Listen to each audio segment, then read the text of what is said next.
అమ్మ, రాముడు వినాయకుడిని పూజించారా?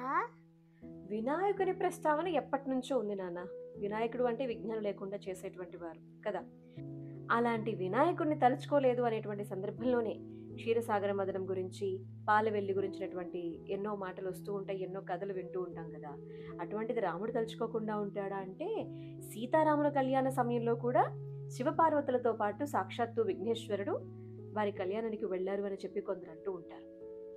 ఇక సీతాదేవి రావణాసురుడి చెరలో ఉన్నప్పుడు సీతమ్మ తల్లి చేరుకునేందుకని చెప్పేసి ఏదైతే గనక మార్గాన్ని, సముద్రపు మార్గాన్ని వాళ్ళు చేస్తున్నటువంటి సందర్భంలో సైన్యం అందరూ కూడా సముద్రంలో వేసినటువంటి వంతెన ఏదైతే ఉందో, రాళ్లతో వాళ్ళు ఒక పెద్ద వంతెన వేశారు కదా, ఆ సందర్భంలో కూడా సైన్యానికి ఎటువంటి విఘ్నాలు కలగకుండా ఉండాలని చెప్పి జాంబవంతులు వారు చెప్తే వినాయకుడిని తలుచుకున్నారంట శ్రీరామచంద్రమూర్తి.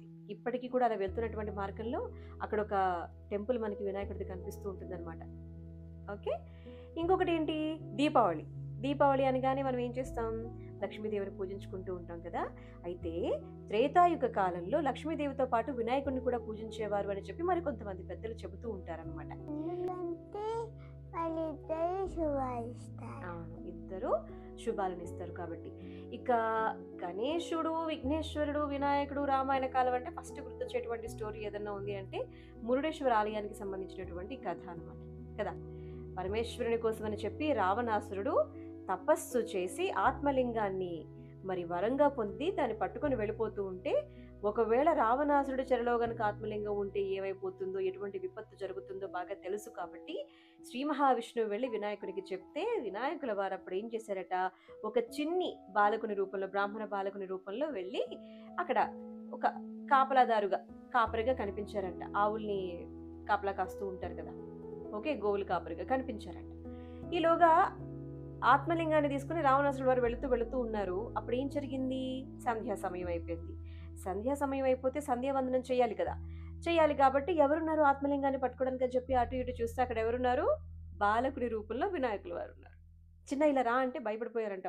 నేను రాను అంటే లేదు నిన్ను ఏమీ అనను, ఇలా రా అని చెప్పి దగ్గరకు పిలిచి, నాకు ఒక చిన్న సహాయం చెయ్యు, నేను ఇప్పుడు సంధ్యావందనం చేసుకోవాలి, ఈ ఆత్మలింగాన్ని చేతుల్లో పట్టుకో, నేను వచ్చిన తర్వాత తీసుకుంటానంటే, అబ్బా ఇది చాలా బరువుగా ఉంది, నేను గనుక ఈ బరువును మొయ్యలేకపోతే 3 సార్లు పిలుస్తా, ఇంతకీ మీ పేరేంటి అంటే రావణ అని అన్నారంట. సరే రావణ అని 3 సార్లు పిలుస్తాను, మీరు రాకపోతే ఇక్కడ వదిలేసి వెళ్ళిపోతారంటే, లేదు నేను వచ్చేస్తాను అని చెప్పేసి ఆత్మలింగాన్ని ఆ బాలకుని చేతుల్లో పెట్టేసి సంధ్యావందనానికి రావణాసురుడు వారు వెళ్ళిపోయారట. అలా వెళ్ళారో లేదో, వీళ్ళ ప్రయత్నం అది కదా, అవునా.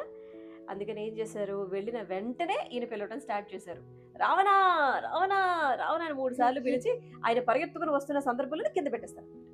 కోపం వచ్చేస్తుంది రావణాసురుడు వారికి. వెంటనే వెళ్ళి ఏం చేశారు, వినాయకుల వారి ఇక్కడ ఇలా తల మీద ఒక మొట్టిగా ఇలా వేస్తారు అనమాట. అది ఇక్కడికి కూడా మనం మురుడేశ్వరం చూస్తే గనక, అక్కడ ఆలయంలో వినాయకుల వారిని చూస్తే గనక వారి తల మీద ఆ ఇది ఉంటుందన్నమాట, గమనించవచ్చు అది కూడా.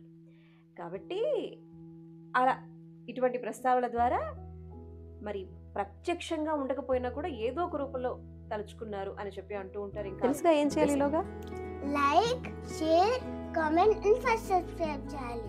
నువ్వు నేను ఒక కథకి బాయ్.